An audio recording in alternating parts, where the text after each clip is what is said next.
My name is Brielle Carter. 5 years ago, I walked into my parents' house thinking it was just another Sunday dinner. I had no idea that by the end of that night, I'd be out on the street with no money, no family, and no one on my side. That day in Tempe, Arizona, the spring air was dry and warm, and I remember brushing purple jacaranda petals off my windshield before walking up the front steps. I didn't suspect a thing. My dad had sent a group text to me and my siblings, telling us to be home by 5 for a casual dinner. I assumed we'd talk about my grad school applications, or maybe my brother Ethan's new job, or my sister Danielle's wedding plans. But the moment I opened the door, I knew something was off. There were no smells of baked pasta, or my mom's usual Caesar salad. No clinking dishes, no small talk, just silence. They were already seated on the couch, my dad, Mom, Ethan, and Danielle, like they'd been rehearsing something. My dad didn't stand, he didn't smile. He just said, "You're late." "Traffic," I muttered, still trying to read the room. My mom kept her head down. Ethan looked smug.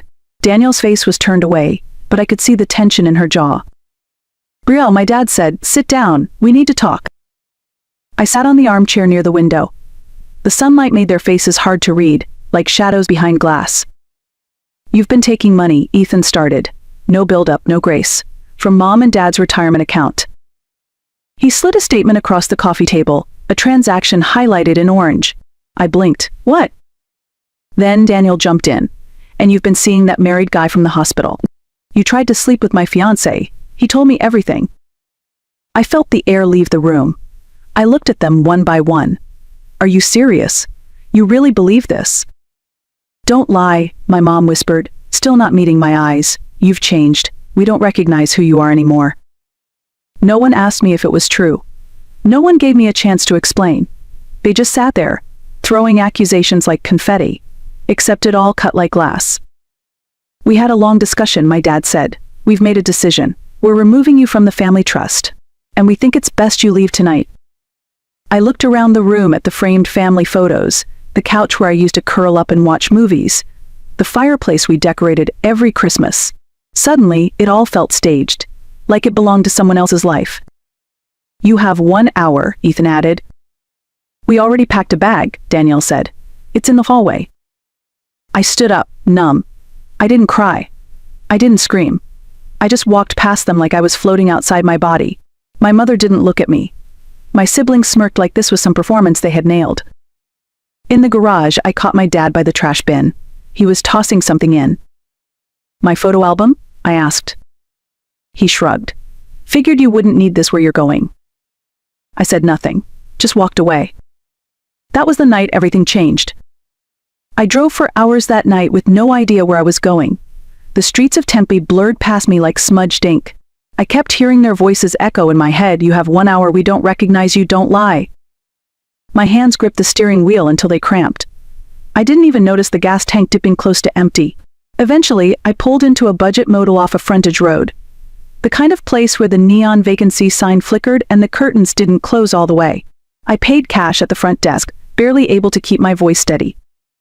Inside the room, the air conditioner buzzed like it was trying to escape from the wall. I sat on the edge of the bed, staring at the peeling wallpaper, unable to cry, unable to think. Just silence. Then I felt a strange heaviness low in my stomach. Not pain, exactly, but pressure. A weight. I froze. I hadn't had my period in weeks. I didn't even realize how late I was until that moment. My heart started to race. I grabbed my bag, slipped on a hoodie, and walked 2 blocks to a gas station. The guy behind the counter didn't even glance at me as I paid for a pregnancy test and a bottle of water. Back in the motel, under the dull yellow bathroom light, I waited. It only took seconds. 2 pink lines. Positive. I didn't scream. I didn't cry. I just stared at my reflection in the mirror. "You're not alone," I whispered, more to myself than anyone else. And then, softer, to the tiny life inside me, "They couldn't erase you." I sat by the window for what felt like hours. The test sat on the table beside me like a quiet revelation. Outside, the desert air was still. A few cars passed on the road, but inside that room, everything felt frozen. I reached into my duffel bag and pulled out something I hadn't touched in years, my old diary. Its black leather cover was frayed at the edges, the pages curled with age. It had survived dorm rooms, moves, and now, exile. I flipped through old entries, notes from college classes, long-forgotten coffee orders, pages filled with dreams and plans I had shelved long ago. Then I saw an entry that stopped me cold. March 12th, junior year. Ethan had copied my capstone project presentation, word for word. My own father had praised him for it, called him a natural leader. I slammed the book shut. My chest ached. I had been invisible to them long before they told me to leave. But now I wasn't invisible anymore, not to myself, not to this child. I was outcast, yes, but I was also on the edge of becoming something new. Something unshakable. The next morning I woke up with the same hollow silence pressing on my chest. The motel room smelled like old carpet and bleach. I hadn't slept much. The pregnancy test was still sitting on the nightstand, like it hadn't moved all night, like it was watching me. I picked up my diary again. The pages felt heavier now. I kept flipping, drawn to memories I had buried deep, hoping maybe I had been wrong all these years, hoping I had imagined the favoritism, the double standards, the quiet exclusions. But the proof was right there in my own handwriting. Danielle. Always polished, always adored. She once mocked me for wearing Grandma's pearl bracelet to school. Told me, in front of 3 cousins, Grandma only gave that to you because you weren't pretty enough for the pageant. And I had believed her. I swallowed it. Just like I had swallowed every moment they made me feel like I wasn't enough. But the bracelet wasn't the half of it. What Danielle didn't know, what no one knew, was that Grandma had secretly given me something far more precious, her wedding ring. A small gold band with a sapphire stone in the center. She gave it to me a month before she passed, whispered, because you see people, and because they don't always see you, but one day they will. I kept it hidden inside a hollowed-out book on my dorm room shelf. I never wore it. It was the one thing I had that hadn't been tainted by their judgment. A week after Grandma's funeral, Danielle stood in the backyard during brunch and announced she would use Grandma's ring as her something old for the wedding. No one corrected her. And I stayed silent. I wasn't brave then, not yet. At the wedding, they seated me in the 4th row, near the speakers, practically behind a potted plant. When it was time for toasts, I stepped up to the mic, ready to say something genuine about Grandma. But the mic cut out. Danielle laughed it off. Technical glitch, she said. Then she turned and gave a speech that made the crowd laugh and cry and cheer. The mic worked perfectly for her. I sat down and clapped like nothing was wrong, like I hadn't just been erased in real time.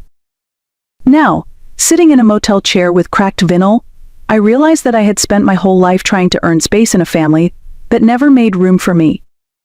And I was done begging for it. I wasn't just an outcast. I had never truly belonged to them to begin with. That night, I sat by the window, legs pulled to my chest, watching the flicker of the neon motel sign. I hadn't told anyone I was pregnant, not even Camden. Camden. He was someone from my past, someone who had never tried to dim my light. We met in undergrad, both studying biomedical science. He was quiet, observant, and always noticed things no one else did. Like the way Ethan talked over me during our group project presentation, or how I was the only one pulling the late-night lab shifts while my teammates partied. We had drifted apart after graduation. Life happened. But that night, my phone buzzed with a message from an unsaved number. I'm coming to Tucson. If it's true, you're not alone. I stared at the screen for a long time, unsure how he knew. I hadn't told a soul. Maybe he just sensed it. Maybe I had always been more transparent to him than I thought. A few hours later, there was a knock on my motel room door. Not loud, not urgent. Just steady, familiar. I opened the door slowly. There he was. Camden stood in a gray shirt, sleeves casually rolled up, his hair a little messier than I remembered. He didn't ask questions. He didn't make a speech. He just looked at me with eyes that said, "You don't have to explain anything." "You okay?" he asked softly. I couldn't speak, so I stepped aside, and he walked in. There were no tears. No dramatic reunion. He sat in the chair by the window. I sat on the bed like I was in someone else's life. He glanced at the table where the pregnancy test still sat beside an empty water bottle. He didn't flinch, didn't point, just said, "Want to get out of here for a bit?" I nodded. We drove in his old Ford truck. The kind that rumbled a little too loud, making conversation easy to avoid for a while.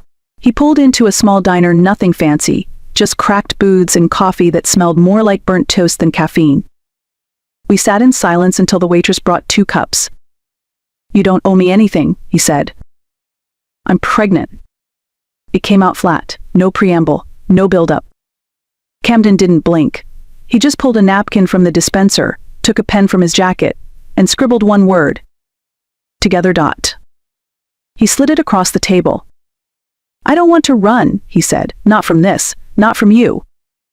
And in that moment, I felt something I hadn't felt in weeks. Safe. The next morning, sunlight slipped through the slats of Camden's apartment blinds. I had slept on his pull-out couch, wrapped in an old quilt that smelled like laundry detergent and safety.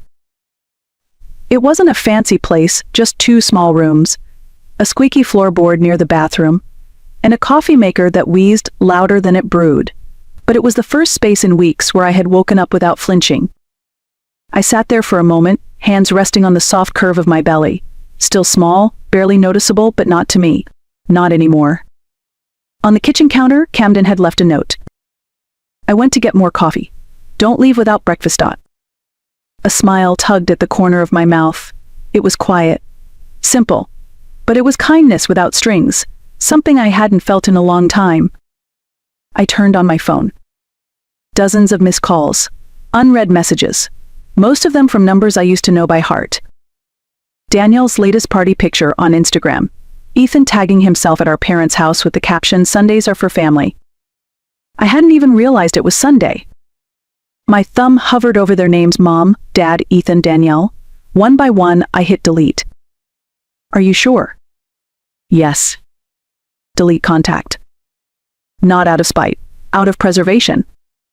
I wasn't cutting them off to hurt them. I was letting them go so I could breathe, so I could finally begin to see who I was outside of their expectations. Later that day, I made a call to a women's clinic using a name I hadn't spoken out loud before. Elena Mason. It wasn't the first name that came to mind, but it came easily. Elena sounded like someone who hadn't been erased. Someone with no past to outrun. I paid in cash. No insurance. No emergency contact. Just me, my ID, and a quiet promise that I would figure this out. The nurse didn't pry. She smiled genuinely and handed me a stack of prenatal information and vitamins. No judgment, just facts, just care. And as I stepped outside into the Arizona heat, holding the small white paper bag close to my chest, I realized something. I wasn't just carrying a child. I was carrying a future. One that would never be shaped by lies or silence again. That week, I started going to the downtown library in Phoenix every day. Not the shiny new one with glass walls and coffee shops, the older building tucked between a pawn store and a parking lot. It smelled like dust and forgotten ambition. But it had what I needed: computers, quiet, and time. I sat at a wobbly desk near the back, a stack of notes beside me, typing like my future depended on it. Because it did. I was building something. A biotech concept based on the very thesis my brother had once stolen and claimed as his own. But this time, my name would be on it. Every slide, every citation, every pitch. I researched startup grants, business registration, angel investors. I didn't know what I was doing, not entirely, but I knew why I was doing it. For the child growing inside me. For the girl I had been, who was always cut out of the frame. And for the woman I was becoming, one who didn't need anyone's permission to lead. Camden never hovered. He didn't try to take control or offer generic encouragement. Instead, he did small things that mattered more. Brought backup pens, made sure I ate, refilled my water bottle without saying a word. Sometimes he sat at the nearby table, reading quietly while I worked, his presence grounding me in ways I didn't realize I needed. One night we ate takeout on the living room floor, soft jazz playing from his phone speaker. The lights were dim. My laptop was closed for once. "They tried to build me in their image," he said quietly, "but I'd rather help someone build something real." I looked at him, unsure if he meant me or the baby, maybe both. He opened up slowly, told me more about his family. Old money, legacy pressure, plans written out in trust documents before he was even born. His leaving hadn't been sudden. It had been brewing for years. "I saw how your brother treated you," he said, eyes steady. "At that pitch event in undergrad. I watched him steal your slides. Everyone clapped for him, but I knew who really built it." I swallowed hard. "You never said anything." "You already knew," he replied. It wasn't a compliment. It was a recognition. I wasn't looking for validation. But his words stitched something back together in me, a thread of truth I thought I had lost. For the first time, I didn't feel like I was climbing out of the wreckage. I felt like I was building from bedrock. And this time, no one would take the credit. Not my brother, not my sister, not anyone. Because I was no longer the girl in the background. I was the founder, the creator, the legacy. It started with a missed call from an unknown number, then another. Then a voicemail from my father's voice, cracked and hesitant. "Brielle, we need to talk." I didn't respond. A few days later, an email from my mom apologizing sort of. She said they had made a mistake.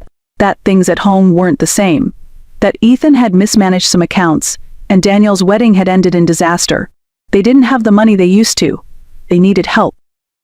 They wanted me to come home. But the thing is, I wasn't lost. I hadn't gone missing. They just never looked for me in the first place. Now, when they looked at their crumbling world, they suddenly saw me not as the scapegoat or the mistake, but as the only one who had built something solid. I sat on the edge of Camden's couch, phone in hand, staring at the blinking voicemail notification. Then I slid the phone into the kitchen drawer, turned off notifications, and went back to my laptop. I wasn't interested in revenge. I was invested in peace.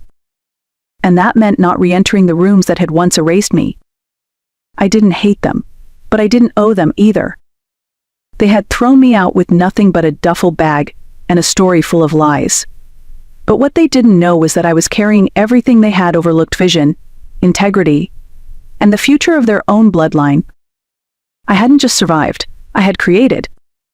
I hadn't just walked away, I had walked forward. And now they were the ones left behind, knocking on a door I had no intention of reopening. Months passed. The days grew longer, and so did the shadows of who I used to be. But I wasn't afraid of them anymore. I had stopped checking social media. I didn't follow birthdays or family holidays. I stopped measuring my life against theirs. Instead, I measured it in early mornings at the library, meetings with mentors, the sound of Camden boiling water for tea, while I reviewed grant proposals. I watched my belly grow. I watched myself grow. One quiet afternoon, I sat in front of my laptop, waiting for a virtual meeting to start. It was my first investor call. The pitch deck had my name on the cover, my research, my vision. Beside me, on the desk, I placed Grandma's sapphire ring, the one no one knew I had. It wasn't just a memory anymore. It was my inheritance, not in dollars, in strength. The camera turned on. I smiled, not to impress anyone, but because I finally knew what it felt like to belong somewhere, even if I had to build that place from the ground up.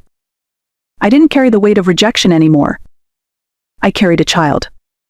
I carried a company. I carried clarity. And none of it came from the people who once told me I was unrecognizable.